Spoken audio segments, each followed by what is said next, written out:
Dallas. I got roots in the city. I'm sure we all do some form of fashion. I know I do. My stepdad last name was Champion. My mom was a champion before she passed. I know I got cousins in Carthage and Thailand, sure here in Dallas. Those places. I remember as a kid, I used to go to Tyler, Texas. All right. And just a lot of quick memories just shot through my head. I'm originally from California. Well, born and raised in Watts. Grew up in Watson County. And right across the street from the Watts Towers, and kind of moved around a lot between those two places. And I'm a mama's boy. I'm a mama's boy, and I think for the simple fact that I know how protective she was of me growing up in California. And another thing is I realized that the background my family had was always through education. My grandmother was a school teacher in Brookhaven, Mississippi. And so I know growing up in LA, always constantly talking about, going back and forth between here and the city. Is my brother. My aunt was an educator. All her daughters were educators. And so the education piece was always prominent in our family. So I know once I got the information about having an opportunity to go into college, it was always embedded in me. At least go to college. If you get there, if you're able to stay there, do that. If you don't, at least you have the opportunity of getting there. One point I would like to discuss is, since this morning, being at I call it the Harris House, the Fannie C. Harris building, I was really moved by it, but the simple fact that they're providing an opportunity for homeless students to have an opportunity to transition. And I think that is one of the most key things what you need to do, or have in your lifetime, is that transition. I remember as a kid, that's one of the things my mom always did. We moved around a lot, so I kind of know that particular thing about not having a real sound foundation, but once we did find a neighborhood, my mom found a house to live in. There's really, the interesting thing about it was, the house that I moved in from Compton back to Watts, going to high school, is all these connections personally to track and field. And I really wasn't a big track guy at the time. I was a basketball head, like that would be Dr. J. But we moved back from Compton to Watts into this house that Miss Smith had owned, Miss Smith. And my mom said, well, as long as we live in this new house, and Miss Smith sold to me and my husband, my new stepdad, don't ever let Miss Smith take her trash out. Don't ever let Miss Smith take her trash out. So, that being said, Wednesday morning I get up, once I took our trash out, let's go next door, grab her trash cans, bring them out in front of the house. I didn't really know who Miss Smith was, her background. I had no idea, clueless. So I get involved in track and field. I transitioned from one middle school to Compton to middle school in Watts, Markham Middle School. I meet some young fellows that I used to run around with, and we weren't doing much of anything that was positive. But as I got older, I got more involved in sports, so it kind of kept me busy. After school program, that whole transition, keeping that self out of trouble. So I got involved in sports, and we discussed how individuality track and field. I tried to play football one time and got blindsided. And once I got knocked out, I got up and I went to the equipment room. My helmet, shoulder pads, and all that, and I gave it to the equipment manager. Let me do the track. Let me try track. So I actually got involved in track and it did well. So I matriculated track and field, and I became a walk-on. But in between that time, I remember when I went to Jordan High School in Watts, was a particular athlete was also a student at Jordan High School, and it was a great flojo. And I remember when I was in 10th grade, she came to 10th, 11th grade, she came to our athletic banquet, and I was like, wow, I've never seen her on television. And I started really getting into track and field. And then it wasn't until 1998 when she passed away. So Floja passed away. I had transitioned, I moved to Atlanta in preparation of trying to make that 96 team here. I've already competed on the Seoul Korea team in '88, my first Olympic Games. I took 4th place behind Evan Moses. And then, of course, in 1992, I won the Olympic Games. Getting to that point, this is crazy. The house in which I moved into, Miss Smith sold to my mom. Over the years, it was like an urban legend whose aunt she was. And as I got older, I found out that Miss Alberta Smith was the aunt of Evan Moses. So I grew up in a house sold to my mom by Elvin Moses. Wow. His dad's sister. And had no idea, I wasn't really into Elvin Moses at the time. I was a basketball head. And that's my connection with Elvin Moses and her. Flojo dies in '98. I go back to California, and I see one of my friends at the funeral. And I'm crying, he's crying, he sees me, he recognizes me. I'm kind of like a Watsu hero along the way. And he says, Cam, well, my nickname was Drac. That's a whole other story. He says, Drac. And I'm looking at the brother, I said, what the hell? He said, yeah, this is Lucky. I said, Lucky? From middle school, he said, yeah, Lucky. I said, what are you doing here? He said, man, Dee Dee was my big sister. I said, Dee Dee? Who's Dee Dee? He said, Dolores. He said, Flo was my big sister. Her name was Dolores. Dolores. And I said, get out of here. And when I went from middle school to high school and got involved in track and field, I got involved in the hurdles. It was like one of those lonely things. You sit down on the track by yourself trying to figure this stuff out. I kind of figured it out. And I remember my transition was literally a segue from trying to stay off the streets in LA, get caught up in all the gang violence and the drugs, and to really focus in on the athletics. And I did just that. And I got an opportunity to go to UCLA and do all that good stuff. The cool piece was just the transition. When I got to UCLA, fall of 1984, after the LA Olympics, my freshman year, walking on the team, I get there, and I see Flo. I see practically half the 1984 Olympic team out there on the track at UCLA. And I see Flo. And of course, I'm like a fan. And when I got there, she was always, Kevin, don't worry about it, you're going to be all right. You're here, you're from Watts, you're from Jordan High School, you're going to be all right. And when I got to her funeral, I spoke with her brother. I said, Lucky, man, I had no idea that Flo was your sister, man, your big sister. He said, yeah, that's my big sister.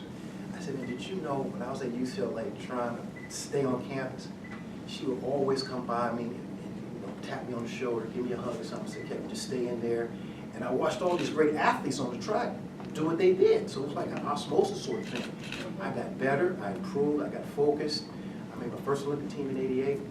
And then once I got to 1992, I knew all the mistakes that I did make in order not to repeat in '92. So I got there.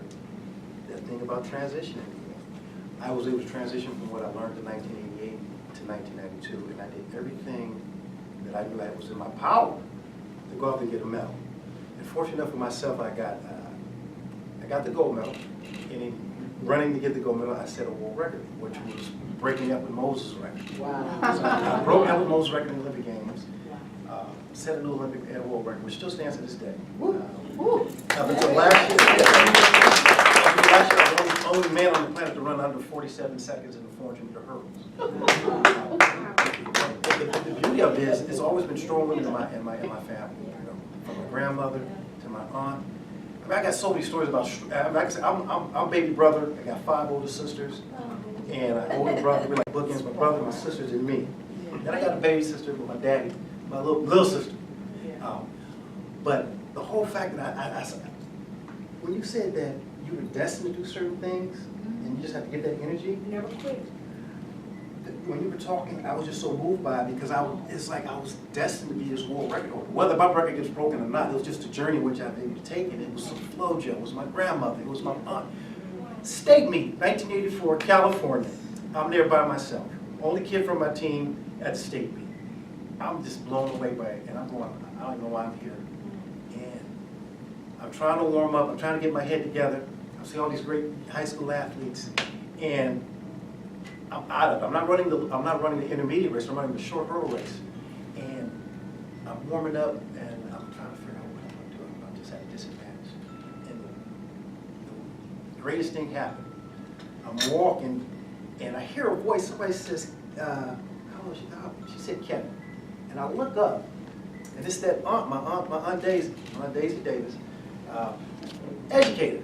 And I see my aunt in the stands, and I'm like, whoa, I'm not alone here, you know? It was such a warm feeling, and it just encapsulated me, and I warmed up, and I went out there, and I ended up taking 3rd place at our state meet, which kind of put me on the radar. And it's like one of those marks in history, okay, my aunt was there. Yeah. And so I go back in my little track and field journey in my head where I've been, and it was my aunt, Flo, Joe, my mother, all these great women that touched my lives that I'm so fortunate for to have and to be a part of me. And so I like to share those sort of stories when I talk with people because it makes me feel good first and foremost. It definitely shows a connection which we have with other people, and a lot of times we don't understand or realize it. And so now, coming here to Dallas and literally going to the Fannie C. Harris house, you know, I'm like, whoa, we need that. Miss Davis brought something to my attention, and it was the homeless student athletes.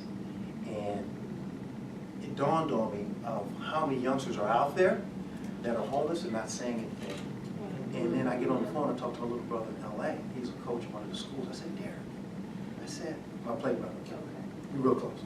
I said, Derek, do you know any homeless athletes that you have coached? He says, Kevin, I've coached so many homeless athletes. Wow. Families that live in their cars, they're not telling their teammates and stuff, they're just transitions, trying to make stuff happen.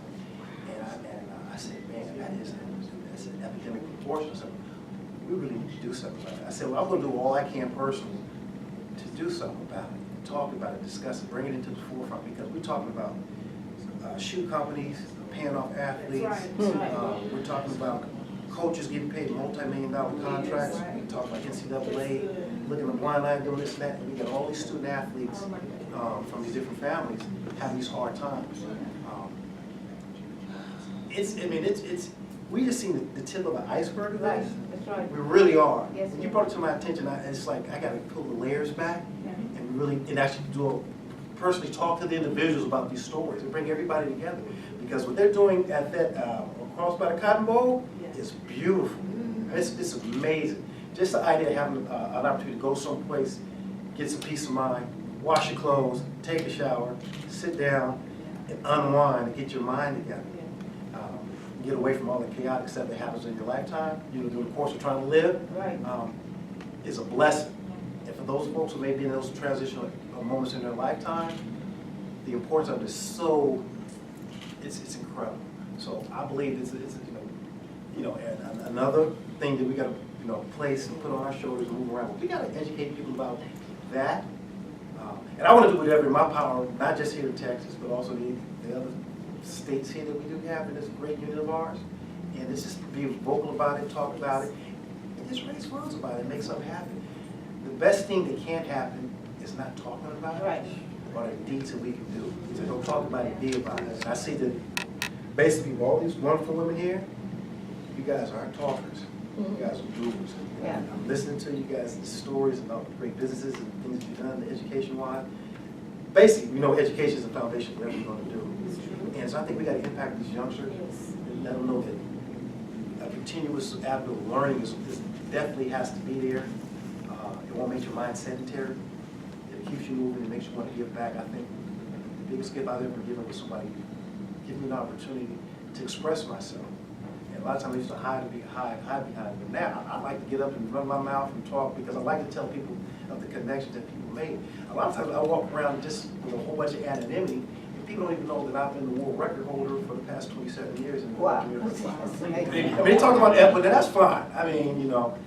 But I like to remind folks now, Edwin only held the record in his career from 1976 up until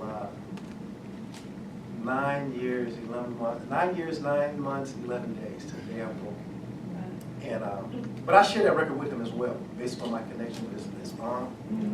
And that whole Ohio thing, I think he's a Dayton guy. I'm Cleveland. You Cleveland guy, he's from Dayton.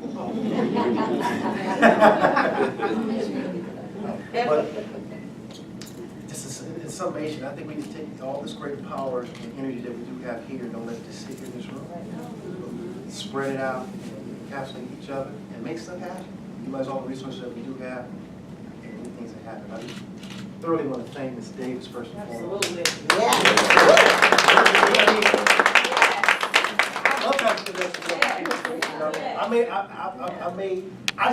I love connection with people. Just connect with people. And that's my story.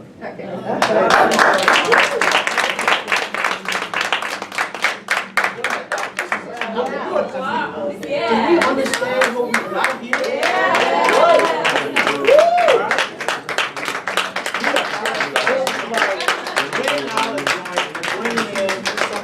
serious, Yes. you ain't gonna never see again. I mean, this is not just run-of-the-mill stuff here. H. Ron White, my man, welcome. While you are still standing, I want to present to you on behalf of Casey Thomas II, Council Member of District 3, a special recognition. Now, I don't need my glasses for this. Whereas Kevin Young, aka you, Olympian and graduate of UCLA, who has traveled the world as an American athlete, and whereas Kevin Young, known as the Bullet of Barcelona, set the world record holder in the men's 400-meter hurdles at the 1992 Barcelona Olympic Games, and whereas Kevin Young has achieved numerous awards throughout his career as Track and Field News Athlete of the Year, United Press International Athlete of the Year, Men's Track and Field ESPY ESPY winner. Yeah, I won the very first ESPY. Yes.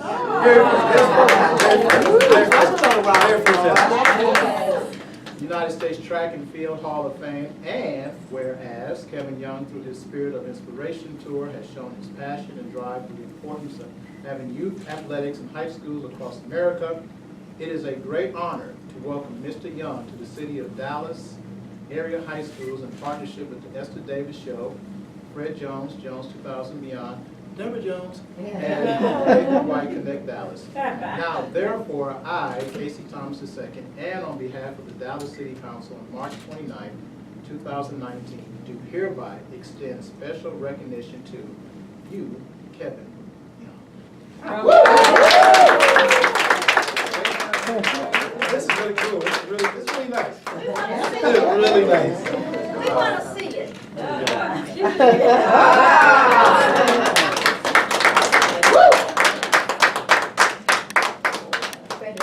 Thank you, brother. I really, Ms. Davis, I really love to thank you from the bottom of my heart. I'm really touched because I just kind of playing hit and miss with this. I had no idea it was going to be such a great career. I do want to thank you for trusting me because I just laid eyes on him today. He just met me today. And we've had, but I did convince him. We have interviewed a lot of stars along the way, so he was just, we wanted him. This is our first athlete. So we're going to put you with T.R. Turner. Ladies and gentlemen, T.R. Turner is a stunt man for Denzel Washington. Yeah. So Cuba Gooding Jr. And Cuba Gooding Jr. So we're getting the athletes, the judges, the lawyers, and the coaches together. That's our next move. So that we can come up with something, Madam Judge. Sandra Jackson is a family court judge, so we want to get all of these 40 groups together. You guys can fly all over the country. We don't have to be in Dallas. We'll meet someplace else. So thank you very, very much. Let's get Fred. Let's get everybody speak for a minute so we can go. Thank you, Kevin. Thank you.